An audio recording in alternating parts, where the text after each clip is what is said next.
చిటికం నా జీవితంలో వెలుగు నింపావయా, వ్యర్థముగా ఉన్న జీవితానికి అర్థం చూపావయా.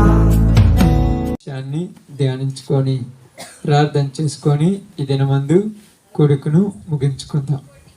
సమయములు చిన్న విషయమును కొంత సమయమే ధ్యానిద్దాం, ఎక్కువ సమయం కాకుండా ప్రార్థన చేసుకొని తదుపరి కొడుకును ముగించుకుందాం. ఓకే, బైబిల్ గ్రంథంలో నుంచి మత్తయి సువార్త 8వ అధ్యాయము. మత్తయి సువార్త 8వ అధ్యాయము 18 నుంచి జాగ్రత్తగా చదువుదాం. మత్తయి సువార్త 8వ అధ్యాయము 18 నుంచి జాగ్రత్తగా చదువుదాం. యేసు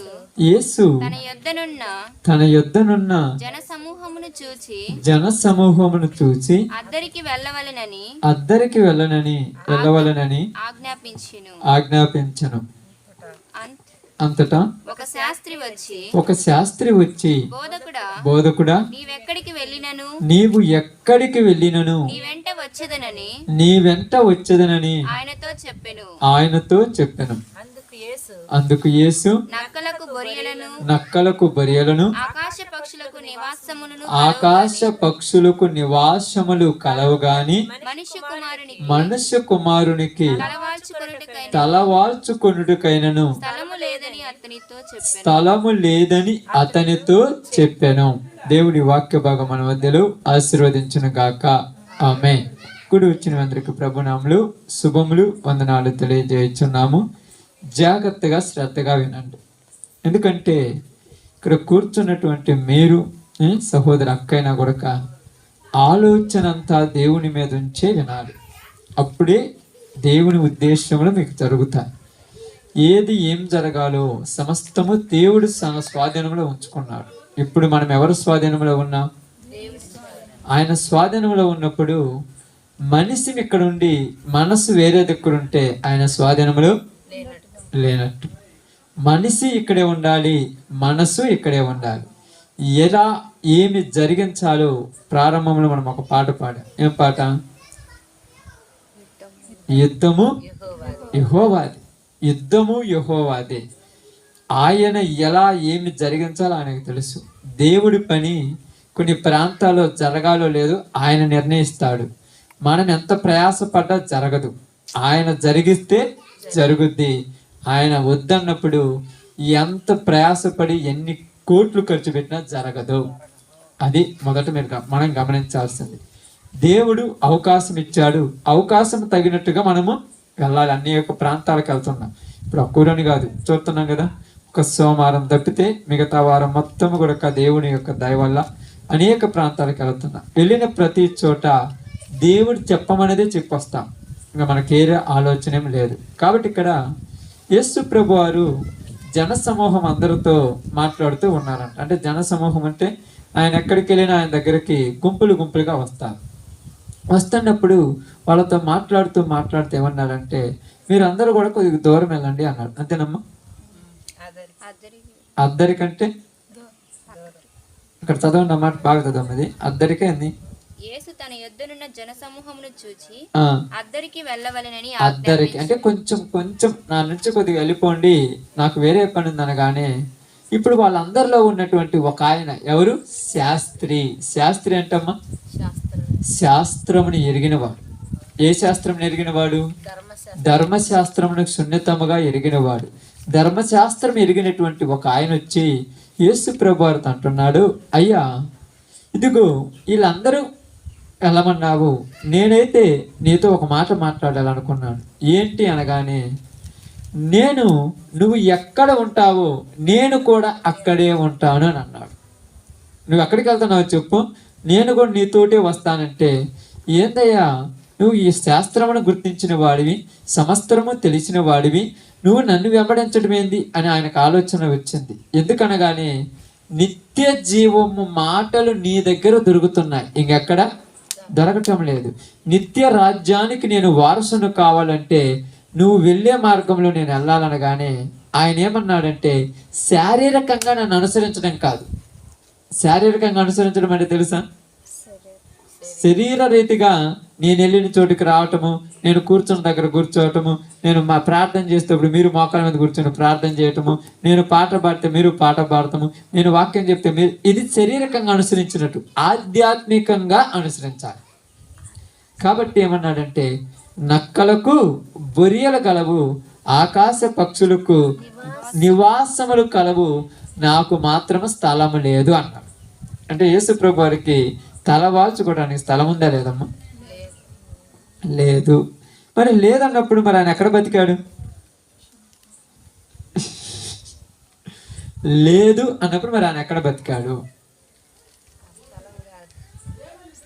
బాగా ఆలోచించాలి. యేసు ప్రభు వారికి ఆయన ఏమన్నాడంటే అక్కడ, అదే కదమ్మా, ఆకాశ నక్కలకు బొరియలు అంటే తెలుసు కదా, నక్కలు నివాసం చేయడానికి కొన్ని కట్టుకుంటాయి, బొరియలు కట్టుకుంటాయి, వాటిల్లో నక్కలు ఉంటున్నాయి. ఆకాశ పక్షులు ఉండటానికి గూళ్ళు కట్టుకున్నాయి.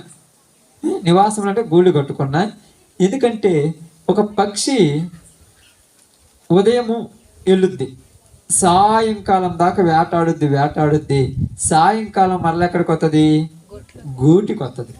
గూటికి వచ్చినప్పుడు ఆ పక్షికి ఏమి గుర్తుంటుంది? వేటాడినంత కొడక నాకు ఒక స్థలం ఉంది, నాకు ఒక ఇల్లు ఉంది, నేను సాయంకాలానికల్లా ఇంటికి వెళ్ళాలి, ఇంటి దగ్గర నాకు బిడ్డలు ఎదురు చూస్తుంటారు, నా కొరకు వాళ్ళు ఎదురు చూస్తూ ఉంటారు, కాబట్టి నేను వెళ్ళాలని ఒక ఆలోచన ఉంది. కాబట్టి ఆకాశ పక్షులకు ఎందుకు గూళ్ళు ఉన్నాయంటే అవి ఎక్కడ తిరిగినా చివరికి అక్కడికే వస్తాయి. నక్కలకు బొరియలు ఎందుకు ఉన్నాయంటే అవి ఎక్కడ తిరిగినా మరలా అక్కడికి వస్తాయి. మరి నాకెందుకు నివాస స్థలం లేదంటున్నానంటే నేను ఎక్కడ తిరిగినా మళ్ళీ అక్కడికి రాను.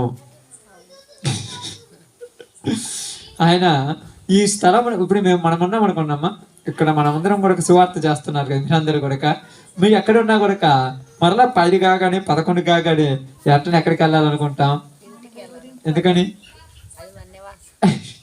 అందుకని ఆకాశ పక్షులకు గూళ్ళు నివాసములు కలవు, నక్కలకు పొరియలు కలవు, మనసు కుమారుడు తలదాల్చుకోవటానికి స్థలం లేదు. నువ్వు నా దగ్గర వచ్చి ఆడటం, నాకే స్థలం లేకపోతే నువ్వెక్కడ? నన్ను దూరనే చందు లేకపోతే మెడకొక డోలు అన్నట్టుగా నన్ను చేర్చుకోవటానికి, నేను ఉండటానికే ఇల్లు లేదు, మరి నువ్వెక్కడొచ్చి ఉంటావు అన్నట్టు మాట్లాడుతున్నా. అయితే కొంతమందికి ఒక డౌట్ వచ్చింది, యేసు ప్రభు వారికి ఇల్లు ఎందుకు లేదు? ఆయన పుట్టింది, పెరిగింది, నివాసం చేసింది, ఆయన 30వ సంవత్సరం వయసు వచ్చినంత వరకు ఏం పని చేశాడమ్మా? వడ్రంగి పని చేశాడు. ఈ వడ్రంగి పని చేసినప్పుడు ఎక్కడ ఉన్నాడు ఆయన? యేసేపు మరియల దగ్గర ఉన్నారు. వీళ్ళు ఎక్కడ నివాసం చేసేవాళ్ళు? ఒక ఇల్లు. ఆ ఇల్లు ఎక్కడుంది? గలిలయ ప్రదేశంలోని ఆ యొక్క ప్రాంతంలోను నజరేతు అనే ఒక ప్రదేశంలో ఉంది. ఇప్పుడు అక్కడికి వెళ్ళినప్పుడు ఆయనకు అది ఉంది, ఆయన నివాసమే కదా. ఇప్పుడు ఉదాహరణకు అక్కాయి ఉందమ్మా, నిర్మలక్క ఉంది, అక్కాయికి కుమారుడు ఉన్నాడు. ఇప్పుడు అక్కాయి కుమారుడు ఎక్కడెక్కడో ఉద్యోగం చేసుకుంటూ ఏదో పని చేసుకుంటున్నాడు. ఆ అక్కాయికి కుమారుడు యొక్క ఇల్లా కాదు ఇది? అక్కడ కాదక్క, చెప్పక్క. ఆ అబ్బాయి నివాసమే కదా. ఎక్కడొచ్చినా కూడా నాదంటూ ఒకటి ఉంది, అది నాది, అందుకే నాకు అక్కడ ఉండడానికి ఉంది, నేను ఎక్కడ తిరిగి వచ్చినా ఇది నాది. కానీ యేసు ప్రభు ఏమంటున్నాడంటే నాకు స్థలము లేదు అన్నాడు. ఎందుకు స్థలము లేదన్నాడు అంటే, మనుష్య కుమారుడు తలవాల్చుకోవడానికి స్థలము ఎందుకు లేదు? ఇప్పుడు మనం ఆలోచించాలి, చాలా జాగ్రత్తగా ఆలోచించాలి.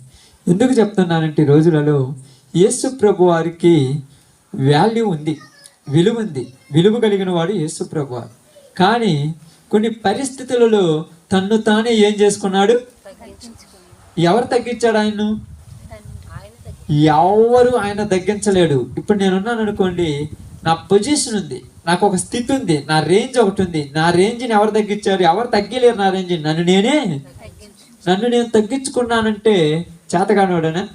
ఇప్పుడు యేసు ప్రభు తను తాను తగ్గించుకున్నవాడంటే చేతగానివాడనే? కాదు. ఎందుకు తగ్గించుకోవాల్సి వచ్చిందంటే తగ్గించుకోవాల్సిన పరిస్థితి అక్కడ ఏర్పడింది, తగ్గించుకోవాల్సినటువంటి స్థితి అక్కడ ఏర్పడింది. అందుకే ఇక్కడ ఏమంటున్నాడంటే, ఇదిగో నక్కలకు బొరియలు గలవయ్యా, ఆకాశ పక్షులకు నివాసములు గలవయ్యా, నేను తలదాల్చుకోవటానికి నాకు స్థలం లేదయ్యా. నువ్వు ఎక్కడొస్తావంటే, ఎందుకు లేదయ్యా, నువ్వు ఎక్కడుంటావో చెప్పు, నేను కూడా నీతోనే ఉంటాను, నీతోనే తింటాను, నీతోనే పడుకుంటాను, నువ్వు ఉన్నట్టయినా ఉంటాను, నువ్వు ఎప్పుడు లేస్తే అలా లేదు. ఎందుకంటే నీతోనే ఉంటే నాకు కూడా ఏమవుతుంది? ఇప్పుడు చెప్పండి, ఏమవుతుంది? ఇంకా ఏమవుతుంది? నేను నీతోనుంటే నీకు ఎంత ఇలువనిచ్చారో నాకు కూడా అంతే ఇలువిస్తారు. ఇప్పుడు నువ్వు ఎక్కడే పోయినా కూడా ఒక కుప్పలు నీ ఎమ్మటి వస్తున్నారు జనము. ఇప్పుడు నువ్వు ఎక్కడే పోయినా కూడా నీ పక్కన నేను నిలబడ్డానంటే, ఇదిగో శాస్త్రి చూడన్నారు, నా మనిషి శాస్త్రి అంటే నీకు ఇలువిచ్చినట్టుగా నాకు ఇలువిస్తారు. నీతో ఉంటానంటే నువ్వు అనుకున్నంత ఈజీగా నేను లేను, అసలు నాకు స్థలమే లేదన్నాడు. ఎందుకంటే మనకు ఒక 2 మాటలు చెప్తాను, బాగా గమనించి ఆలోచించండి. బైబిల్ గ్రంథంలో నుంచి యోహాను సువార్త 7వ అధ్యాయము 1-2 వచనాలు జాగ్రత్తగా చదువుదాం. అటు తర్వాత యూదులు ఆయనను చంపాలని వెదుగుతున్నారు. యేసు యోదయాలో సంచరించనొల్లక గలిలయలో సంచరించుచుండెను. ఇక్కడ జరిగిన సందర్భం ఏంటంటే, అమ్మ అక్కడే ఉండు, మళ్ళా చదువుదాం. ఇక్కడ జరిగిన సంఘటన ఏంటంటే, యూదులు యేసు ప్రభు వారి మీద కుట్ర పన్నారు. అర్థమవుతుందమ్మా? కుట్ర పన్ని యేసు ప్రభు వారిని ఏం చేయాలనుకున్నారు? చంపాలనుకున్నారు. చంపాలనుకున్నప్పుడు యేసు ప్రభు వారికి ఆ ప్రదేశాలలో యేసు ప్రభు వారు తిరగకపోయాక ఇప్పుడు ఎక్కడికి వెళ్ళిపోయాడు? గలిలయలోనికి వెళ్ళిపోయాడు. గలిలయలోకి ఎందుకు వెళ్ళిపోయాడు? గలిలయకి ఎందుకు వెళ్ళిపోయాడు? బాగా ఆలోచించండి. గలిలయకి ఎందుకు వెళ్ళాడు? గలిలయలో తన యొక్క తల్లి, తన తండ్రి, తన సహోదరులు ఉన్నారు. అయ్యా, ఇదిగో నేను ఆయా ప్రదేశాల్లో వెళ్తున్నప్పుడు నా మీద జనాలు పగబట్టారు, నన్ను చంపాలనుకున్నారు, వచ్చి మీ ఇంట్లో కొద్దిగా తలదాల్చుకుంటాను, ఈ ఇంట్లో ఎక్కడ కూడా నాకు వారసత్వం ఉందని. కానీ వాళ్ళు ఏమన్నారు చూడండి, చదవమ్మా. ఆయన సహోదరులు ఆయనను చూసి నువ్వు చేయుచున్న క్రియలు నీ శిష్యులు కూడా చూచినట్లు ఈ స్థలము విడిచి యోదయాలో నన్ను చంపుతున్నారు, అక్కడ నన్ను కొడతారంటే నేను అక్కడి నుంచి ఇక్కడ తలదాల్చుకోవటానికి వచ్చానంటే, తన యొక్క సహోదరులు ఎక్కడే పోమంటున్నారు? ఎందుకు పోమంటున్నారు? ఇక్కడ నీకు స్థలము. మనకు చాలా డౌట్ ఉండొచ్చు, యేసు ప్రభు తల్లి తండ్రి ఉన్నారు కదా, వాళ్ళకు ఉన్న స్థలము యేసు ప్రభు కూడా హక్కు ఉంటుందంటే, తన శిష్యులు ఏమన్నారంటే, నీవు ఇక మమ్మల్ని విడిచి ఇక మాతో సంబంధం లేదన్నట్టుగా వెళ్ళిపోయా. మరియ గురించి మాట్లాడినప్పుడు ఒకరోజు చెప్పాను, ఈసారి అవకాశం కూడా చెప్తాను. వెళ్ళిపోయిన తర్వాత సువార్త చేసుకుంటూ వెళ్ళిపోయినప్పుడు ఒక ప్రదేశంలో వాళ్ళు ఉన్నప్పుడు యేసు ప్రభువును చూడటానికి తన యొక్క సహోదరులను తన తల్లి వచ్చి బయట నిలబడగానే ఒక వ్యక్తి వచ్చాడు. అయ్యా, నీ తల్లియు నీ సహోదరులు నిన్ను చూడటానికి వచ్చారంటే, ఇప్పుడు యేసు ప్రభువు ఏమన్నాడు? ఎవడు నా తల్లి, ఎవడు నా సహోదరుడు? ఎవడైతే నా వాక్యం ప్రకారం నడుచుకుంటారో మీరే నా తల్లి నా సహోదరులు అనగానే వాళ్ళ కోపం వచ్చి వెళ్ళిపోయారు. ఇప్పుడు మళ్ళా ఈయన వాళ్ళకి అడిగిపోతే ఏమన్నారు? అసలు మేము సహోదరులమే కాదన్నా, అసలు మేము తల్లే కాదన్నా, అసలు మాతో సంబంధం లేదన్నావు, మళ్ళీ మా దగ్గరికి ఎందుకు వచ్చావు? కాబట్టి నీకు శిష్యులే ముఖ్యంగా. ఎవరంటే ఆయనకు ముఖ్యము? నీకు శిష్యులే ముఖ్యంగా. కాబట్టి నీ శిష్యుల దగ్గరికే వెళ్ళిపో, వాళ్ళు చూడాలని అక్కడే నివాసం చెప్పు, అక్కడ యోదయాకి వెళ్ళిపో, ఇక్కడ వద్దని ఇంటిలో నుంచి గెంటేశారు. ఎందుకంటే యేసు ప్రభు అక్కడ ఆర్గ్యూ చేయొచ్చు, నాకు ఇక్కడ హక్కు ఉంది, నేను వారసత్వం ఉంది, నేను మీ అందరికంటే పెద్దవాడిని, నాకు భాగం వస్తుందని ఆర్గ్యూ చేయొచ్చు. కానీ చేశాడా? ఎందుకంటే మీ ఆలోచన వేరు, నా ఆలోచన వేరు, మీ మనస్సు వేరు, నా మనస్సు వేరు, మీ ఉద్దేశం వేరు, నా ఉద్దేశం వేరు, మీ తలంపులు వేరు, నా తలంపులు వేరు. కాబట్టి ఆయన ఒకవేళ తన సహోదరుల దగ్గర స్థలం ఉందంటే అక్కడ లేదు, ఉందమ్మా, అక్కడ లేదు. మరి అక్కడన్నా స్థలం ఉందని చూద్దాం అనుకున్నప్పుడు బాగా బైబిల్ గ్రంథంలో నుంచి ప్రకటన గ్రంథము 3వ అధ్యాయము 21వ వచనం ఒకసారి చదువుదాం. ప్రకటన గ్రంథము 3వ అధ్యాయము 20 నుంచి చదువు.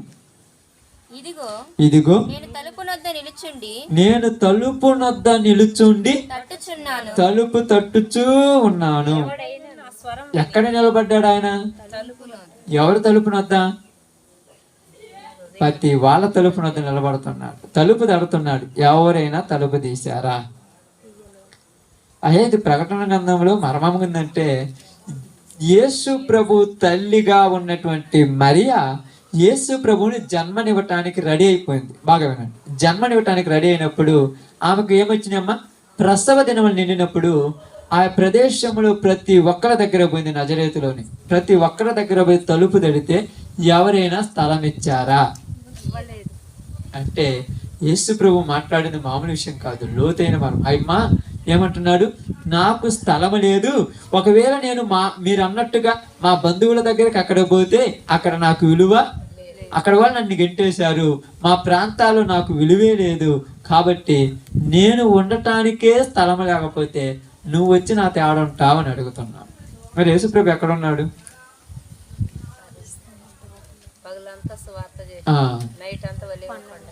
ఎక్కడ ఉన్నది? లోకా సువార్త 21వ అధ్యాయము చూడండి. అంటే మీకు బైబిల్ కరెక్ట్ సహోదరి చెప్పిన మాట.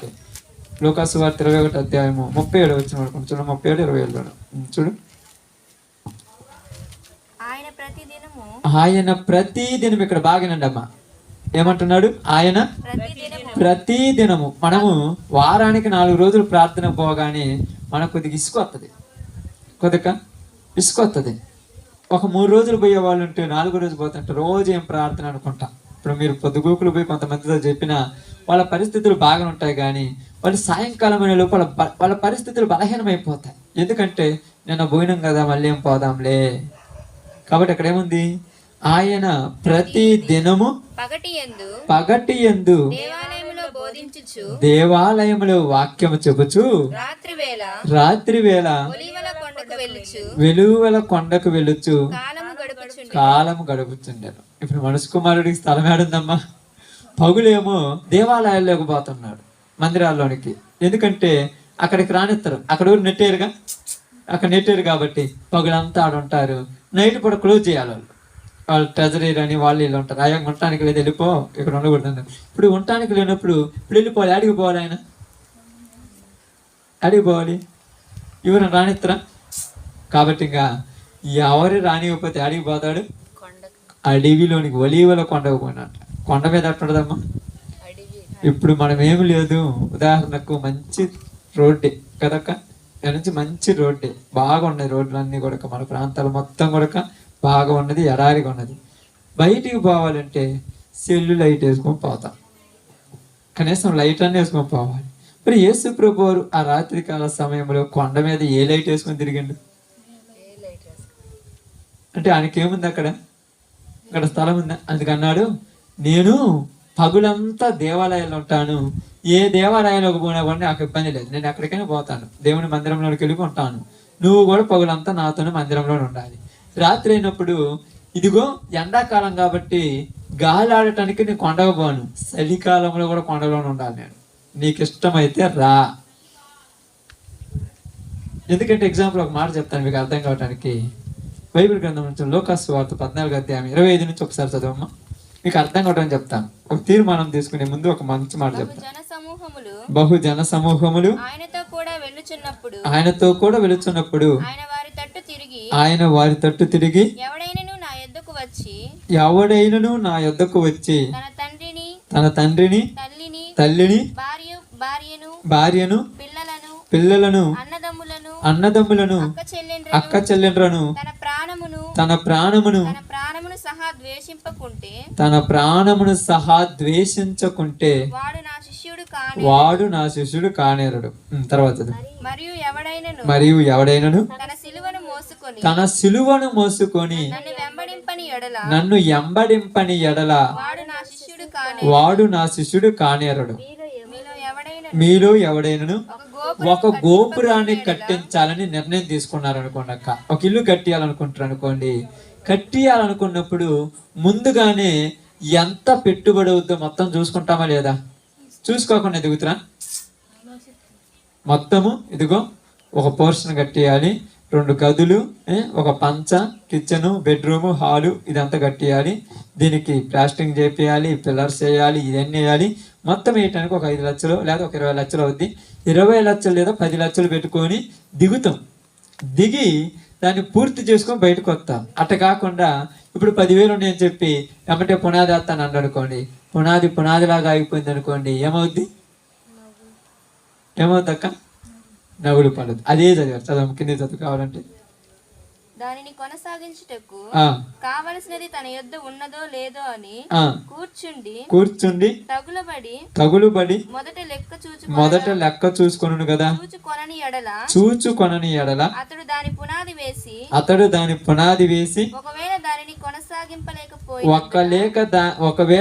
కొనసాగింపలేకపోతే చూసి వారందరూ ఈ మనుషుడు కట్టడానికి మొదలు పెట్టాడు గాని కొనసాగింపలేకపోయినని అతన్ని చూసి ఎగతాళి చేస్తారు కదా.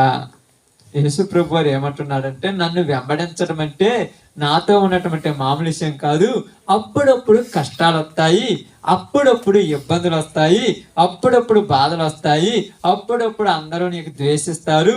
ఇలాంటప్పుడు నువ్వు వెనకబడ్డావనుకో నిన్ను చూసి నవ్వుతురు కదా.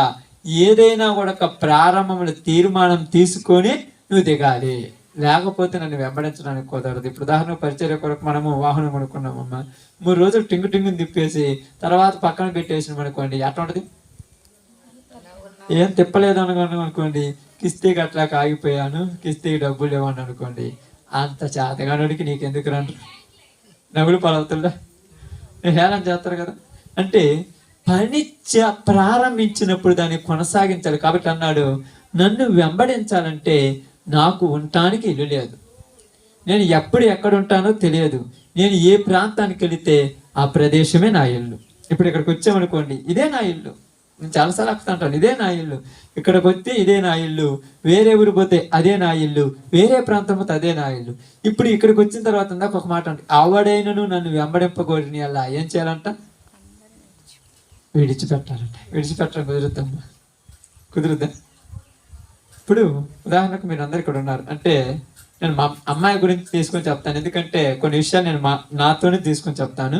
ఉన్నారు, ఈ అమ్మాయి వాళ్ళ రక్త సంబంధాల దగ్గరికి వెళ్ళి ఎంతదొడి కూర్చొని మాట్లాడుద్ది, మీ దగ్గర ఎంతదొడి కూర్చొని మాట్లాడుద్ది. అంటే విడిచిపెట్టలేదు అని అర్థం. విడిచిపెడితే వాళ్ళంతా మీరంతా అనాలి, ఇంకా మీరే ఎక్కువ అనాలి వాళ్ళకు. ఎందుకంటే ఆయన చెప్పింది అదే, వెంబడించాలంటే వదిలిపెట్టాలన్నాడు. అందుకని చివరిలో కింద ఏం మాట్లాడారు చూడు, ఆయన చదువుతుంది అక్కడ కదమ్మా, అక్కడ మత్తయి సువార్తలోనికి 8:18 ఆయన మాట్లాడే మాట. ఇప్పుడు ఆయన ఒక ఎగ్జామ్ బాగా చెప్తాడు. యేసు ప్రభు చెప్పింది ఏది కూడా కాదు, చూసా తప్పకుండా చెప్పాడు. ఏమన్నాడు చూడు, 18 చదివంటమ్మా. కిందకి చదువుకున్నా 19 చదువు. అంతటా ఒక శాస్త్రి వచ్చి కిందది 20 చదువు. అందుకు యేసు నక్కలకు బొరియలను 21 చదువు. శిష్యులలో మరి ఒకడు ప్రభువా నేను మొదట వెళ్ళి, చూడండి ఇప్పుడు చెప్తున్న సమాధానం, అయ్యా నువ్వు చెప్పినట్టు నేను వెంబడిస్తాను, నేను మొదట వెళ్ళి ఏం చేయాలి? నా తండ్రిని నా రక్త సంబంధాలు ఉన్నారు వాళ్ళని పాతి పెట్టి వస్తాను అంటున్నాడు. ఈయనేమన్నాడు? నా దగ్గరికి వచ్చి ఇంకా ఆయన్ని చల్లవన్నాడు. నా దగ్గరికి వచ్చి వెళ్ళి చల్లవన్నాడు. ఇప్పుడు ఏమంటున్నాడు? నేను మొదట వెళ్ళేసి మా వాళ్ళతో సంభాషణ వస్తానంటే, అందుకే మీరు నన్ను వెంబడించలేరు అంటున్నాడు ఆయన. వెంబడించబట్టి వరకు ఉంది అనుకున్నారా? ఏదో 250 రూపాయలు పెడితే ఈ బైబుల్ దొరుకుతుంది, కటకని తీసుకుని వచ్చి కటకని రావటం అనుకున్నారా ప్రార్థన కాడికి? అంత సీన్ లేదు. వెంబడించడం అంటే చాలా కష్టంతో కూడిన పని, చాలా విలువైనది. ఎందుకంటే మనం ఏమనుకుంటున్నామంటే, యేసు ప్రభువులోనికి వచ్చినప్పుడు వీళ్ళు ఏమనుకున్నారంటే సుఖం ఉంది అనుకున్నారు. కానీ అక్కడ ఏముంది? తెలియని సుఖం. అది బయటికి కనపడే సుఖం కాదు, ఆధ్యాత్మికమైనటువంటి ఆనందం అది. ఈరోజు దేవుని సన్నిధిలోకి పగులు నేను ఉదయం వెళ్ళి సాయంత్రం దానికి వచ్చిన తర్వాత వచ్చి ఒక అరగంట కూడా అటు పడుకోలేదు, కూర్చున్నాను. మళ్ళా ప్రార్థన పోలని ఒక ఆనందం, ఎక్కడో తెలియని ఒక ఉత్సాహం. ఎందుకంటే అది ఆత్మీయ ఆనందం, బయట చెప్పుకుంటే తీరేది కాదు, ఎవరితో పంచుకునేది కదా ఈ ఆనందం. ఎందుకంటే ఆయన మన కృష్ణకొండ చెప్పే కదా, ఆయన అప్పగించిన పనిని నెరవేర్చే బాధ్యత అది మనకు ఏది మనది అనుకోనలేదు. ఎందుకంటే భూమి మీద ఉన్నవారు ఏమన్నారంటే, వాళ్ళు ఈ లోకము తనకు యోగ్యమైనది కాదు అనుకున్నారు. యోగ్యమైనది కాదు ఈ లోకం వారికి. అందుకని ఇక్కడ ఏమంటున్నాడంటే, యేసు ప్రభు వారి దగ్గరికి శాస్త్రి వచ్చాయా నేను నిన్ను వెంబడిస్తానంటే నేను అన్నాడు, ఇదిగో నక్కలకు బొరియల గరవు, ఆకాశ పక్షులకు నివాసములు కలవు, నాకు తలవాల్చుకోవటానికి స్థలం లేదన్నప్పుడు నేను ఏమన్నాడు? యోహాను సువార్త 1:3 నేను మాట చూడు ఎక్కడ అట్లా చూడండి. అసలు ఎంత బాగుంటుందో. అసలు మామూలు తెలివి కాదు మంది, అంటే క్రైస్తవులది మామూలు తెలివి కాదు. ఇక్కడ ఉన్నటువంటి యేసు ప్రభుని కొద్దిగా పెరిగిన వాళ్ళది మామూలు తెలివి కాదు. చూడండి 1:3 కలిగి ఉన్నదేదియు ఆయన లేకుండా కలగలేదు. కలిగి ఉన్నదేదియు అంటే మొత్తము ఎవరి వల్ల కలిగింది? ఆయన వల్లే కలిగింది. ఇప్పుడు ఆయనకి స్థలం ఉందా? అంటే ఇప్పుడు జనాలు ఏమనుకో మొత్తం నీదే కదా, నీకెందుకు లేదా? నీ దగ్గరికి వస్తే ఆస్తులు వస్తాయి, ఐశ్వర్యం వస్తుంది, సంపద వస్తుంది, బలం వస్తుంది, ఇన్నెన్నో వస్తాయి అని అంటున్నారు ఈరోజు. మరి ఆయన అంటున్నారు నన్ను కాడికి వస్తే కనీసం తలవాల్చుకోవడానికి స్థలం కూడా లేదంటే మరి ఇప్పుడు వీళ్ళేం మాట్లాడుతున్నారు అక్క? నువ్వు లేకుండా ఏది కలగలేదు, సమస్తము నువ్వే చూసుకుంటాడు. ఆయన ఎప్పుడు చూసుకుంటాడు? అబ్రహాము కుమారుణ్ణి పడుకోబెట్టి కత్తెత్తినప్పుడు చూసుకున్నాడు అంతే. అంతేగాని ముందుగాని అన్ని ఆశలు చూపించి రాండి వచ్చిన తర్వాత జరుగుతాయంటే అంత సీన్ లేదేడా. ఇదంతా బట్టి మాయ మాటలే. బైబిల్ అదే చెప్పాడు, శాస్త్రం నెరిగిన వాడు వచ్చాడంట. అయ్యా నేను శాస్త్రాన్ని బాగా గుర్తించాను, బాగా ఎరిగాను, నీ మాట ప్రకారం నడుచుకున్నప్పుడు మా జీవితాలు అభివృద్ధిలోనికి వస్తాయి కాబట్టి కరెక్టేను కాదనట్లేదు. ఇప్పుడు నేను నిన్ను వస్తానంటే నాతోటి రావాలంటే అన్ని వదిలిపెట్టాలి అన్నాడంట. ఒక ఆయన ఉన్నాడు, వాళ్ళ పక్కన ఉన్న శిష్యులు ఒక ఆయన ఉన్నాడు, ఏసయ్యా ఇప్పుడు దాకా నీతోటి నేను మామూలుగా రావాలనుకున్నాను, ఎందుకంటే నీతో ఉంటే ఏ కొదవ లేదనుకున్నాను, ఇప్పుడు నేను నీతో ఒక మాట అన్నాను అనుకుంటాను, ఏంటంటే నేను వెళ్ళి మా తండ్రిని పాది పెట్టి వస్తాను అన్నాడు. వెళ్ళిపా ఇక్కడికి వచ్చిన తర్వాత ఇంకా అయినట్టు ఏం పని, నీకు అయినతో పని ఉండొచ్చు. మీరు ఎప్పుడన్నా నేను అప్పుడప్పుడు మీకు ఎందుకు చెప్తాను, మీరు కూకున్నప్పుడు చర్చిలో కానీ ఎక్కడైనా సువార్తకి వెళ్ళినప్పుడు కానీ మీరు కూర్చొని ఒకరితో ఒకరు కూర్చొని ప్రార్థన చేసుకోండి, పగులు వెళ్ళి సువార్త చేయండి, వాళ్ళతో మాట్లాడండి, వాళ్ళ సువార్తకు రెడీ చేయండి. ఎందుకు చెప్తున్నానంటే మీరు విడిచిపెట్టే మనసు ఇంకా విడిచిపెట్టామనుకున్నా కానీ విడిచిపెట్టలేకపోతున్నా. ఎందుకంటే బైబిల్ గ్రంథంలో ఏమన్నాడంటే యోహాను సువార్త 6వ అధ్యాయంలో అక్కడ ఒక మాట చూడండి అమ్మా, చదివి ముగించుకుందాం ప్రార్థన చేసుకునే ముందు. యోహాను సువార్త ఒక మాట చెప్తున్నాను, ప్రార్థన చేద్దాం. చూద్దాం 6వ అధ్యాయం అనుకుంటాను.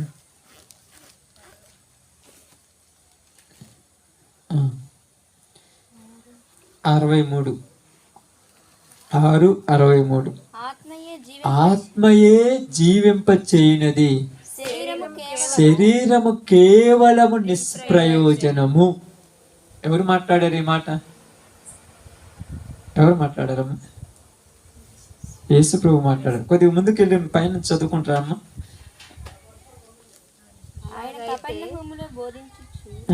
సమాజ మందిరంలో ఈ మాటలు చెప్పెను. ఆయన శిష్యులలో అనేకులు ఈ మాట విని ఇది కఠినమైన మాట, ఇది ఎవడు వినగలడని చెప్పుకొనిరి. యేసు తన శిష్యులు దీనిని గూర్చి సనుగుకొనుచున్నారని తనకు తానే ఎరిగి వారితో ఇట్లనెను, దీని వలన మీరు అభ్యంతరపడుచున్నారు. అలాగైతే మనిషి కుమారుడు మనకున్న చోటు ఎక్కుట మీరు చూచిన ఎట్లా ఏమందురు అంటే వీళ్ళతో చెప్పినప్పుడు వీళ్ళకి ఏమైందంటే వీళ్ళందరూ కూడా ఏమైందంట మళ్ళీ అక్కడ వాళ్ళ శిష్యులు ఇది కఠినమైన మాట. ఇప్పుడు నేను చెప్పిన మాట ఎలాంటిది? కఠినమైన మాట. అమ్మ మీ చెల్లెల కాడికి బావద్దు, ప్రార్థనకు రావట్లేదు, కొద్ది గూగులు వాళ్ళతో నీకేం పని అంటే మరీ అంత కఠినంగా ఉండొచ్చా అని ఎన్నిసార్లు అనొచ్చు? యేసు ప్రభు చెప్పింది కఠినమైన మాట లేకపోతే మంచి మాట అమ్మ? ఇది కఠినమైన మాట. ఇది ఎవరు వినగలరు? వినలేరు కాబట్టి మీరు అవసరం లేదన్నాడు. వినలేదు కాబట్టి అవసరం లేదు. ఉదాహరణకు ఇప్పుడు సహోదరి ఉందనుకోండి, అక్క దగ్గర పోయి కూర్చొని మాట్లాడమంటే నేను పోతే వాళ్ళ ఇంటి పరిస్థితి ఎలా ఉందో, మరి మీ ఇంట్లో మీ కుమార్తె కానీ మీ ప్రధాన తమ్ముడు ఎడుతున్నానికి పరిస్థితి ఎట్లా పోయి కూర్చొని మాట్లాడము అంటే ఇప్పుడు ఏంది? ఇది మనా కదా. మరి యేసు ప్రభు ఏమన్నాడు?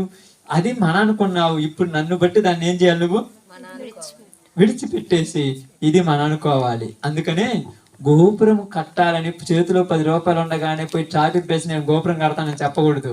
మొత్తం చూసి ఆలోచన, ఒక ప్లాన్ ఉండాలి, కూర్చొని ఆలోచించాలి. యేసు ప్రభువుని నమ్ముకుంటే ఇలా జరగద్ది, ఇలా వస్తుంది, తట్టుకోగలనా? తట్టుకుంటేనే దిగుతాను, లేకపోతే లేదు. ఎందుకంటే దిగిన తర్వాత ఏమవుతుందంట? కానరాని సంతోషం వస్తుంది. బయటికి కానరాది సంతోషం, లోపల సంతోషం వస్తుంది, ఒక ఆనందం వస్తుంది. ఏమన్నా నా నిమిత్తం మీరు సమస్తముని విడిచిపెట్టరు గనక మీరు ఇహమందును పరమందును ఎంతకంటే 1000 రెట్లు ఎక్కువ సంపాదిస్తారు. అంత గొప్ప మాట మాట్లాడాడు ఆయన.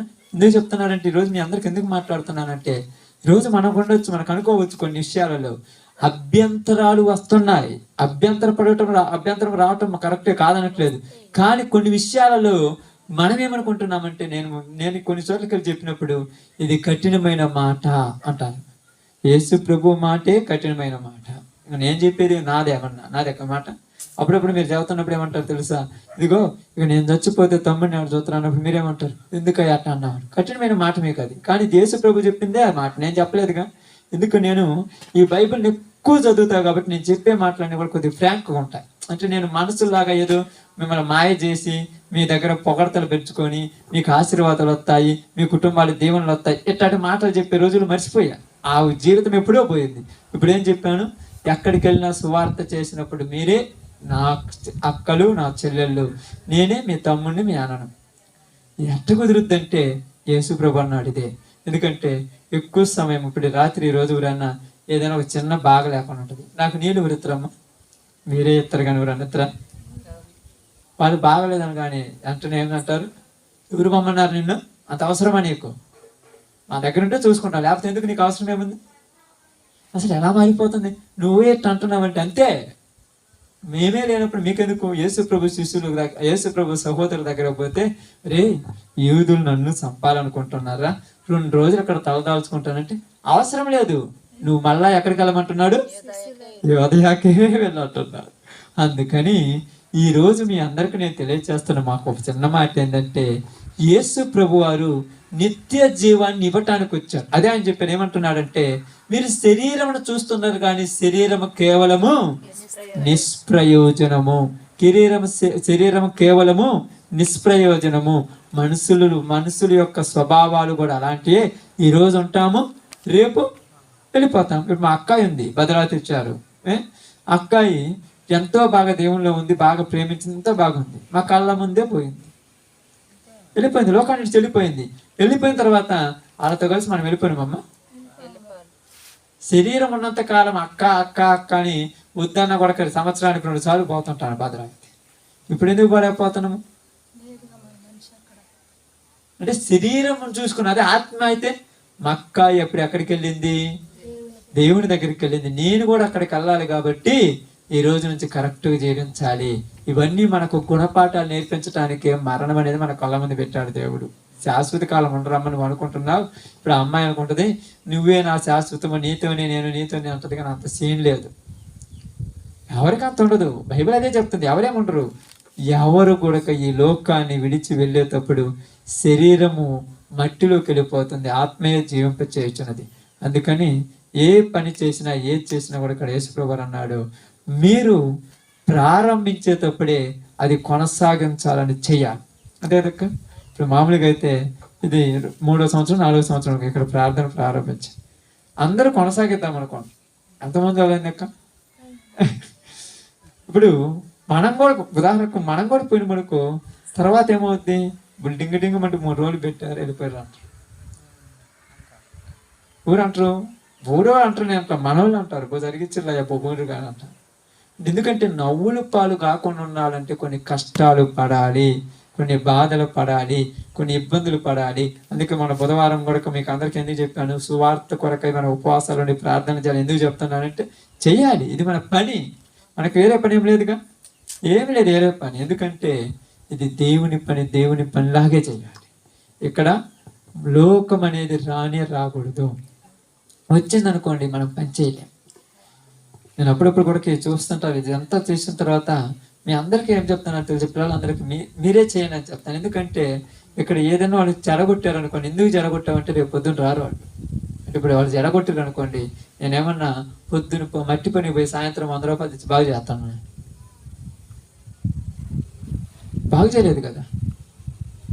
ఏది కూడా నాది అనుకున్నాడా వాడు ఏ పని చేయలేడు, ఏ పని చేయలేడు. అది దేవుని పని అయినా లోక పని అయినా కూడా దేవుని పని ఊరి చేయలేడు. ఈ రోజులో దేవుని పనిలోనికి మనుషులు కొద్ది రోజులు పెరిగే కొద్ది ఏమొచ్చిందంటే ప్రేమలు చచ్చిపోయాయి, శరీర సంబంధమైన ప్రేమలు పెరిగిపోతున్నాయి. ఈ పెరిగిపోవటం వల్ల యేసుప్రభు అన్నాడు, నువ్వు కరెక్ట్గా చెయ్యాలంటే ఆకాశ పక్షులకు నివాసములు కలవు, నక్కలకు బొరియలు కలవు, నాకు తలదాల్చుకోవడానికి స్థలం లేదు, నేను ఎక్కడ ఉంటానంటే పగులంతా ఏదో ఒక గుళ్ళో ఉంటాను, రాత్రి పోతే కొండకు పోతాను, వత్తవా అని అడిగాడు. ఇప్పుడు ఆయన ఏమన్నాడు, ఒక ఆయన, అయ్యా మా నాన్న దగ్గర పోయి వస్తానని ఒక ఆయన అన్నాడు. ఇంకొక ఆయన ఇంకొక దారికి వెళ్ళిపోయాడు. ఇక్కడ ఒకళ్ళు ఏమంటున్నారంటే, కఠినంగా మాట్లాడుతున్నావు ఏందయ్య అంటే, నిజం చెప్పానమ్మా. నిజం చెప్పినప్పుడు కఠినమా?